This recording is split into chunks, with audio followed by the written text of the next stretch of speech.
मित्रांनो, ही चेस बघा कशी एकदम प्रॉपर शेप मध्ये आहे. तुम्हाला पाहिजे का अशी चेस? तर आपल्याला फॉलो करून घ्या. पहिला सेट घ्यायचा स्मिथ मशीन इक्लाइन बेंच प्रेस.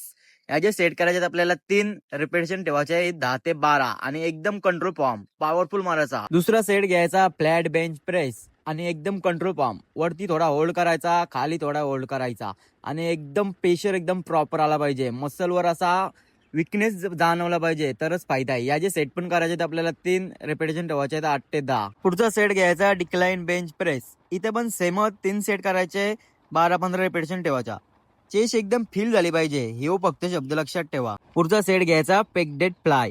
या जे सेट करायचे आपल्याला 4 रेपिटेशन असतील 12 ते 15 आणि प्रत्येक सेटला आहे ना चेस्ट अशी प्रेस झाली पाहिजे तरच फायदा आहे. पुढचा सेट घ्यायचा केबल फ्लाय. या जे सेट करायचे आपल्याला 4 रिपिटेशन असतील 8 ते 10 आणि एकदम कंट्रोल फॉर्म. प्रत्येक सेटला आहे ना चेस्ट अशी फील झाली पाहिजे. लगेच याचा ट्रायसेप करा. ट्रायसेप साठी पहिला सेट घ्यायचा ट्रायसेप एक्सटेन्शन. या जे सेट करायचे 4 रिपिटेशन ठेवायच्या 8 ते 10. लगेच पुढचा सेट घ्यायचा ट्रायसेप सिंगल हँड एक्सटेन्शन. या जे सेट पण करायचे 4 रिपिटेशन असतील 8 ते 10. आणि मित्रांनो वर्कआउट आवरला असेल तर आपल्याला फॉलो करा जेणेकरून असे वर्कआउटचे व्हिडिओ बघायला भेटतील तुम्हाला.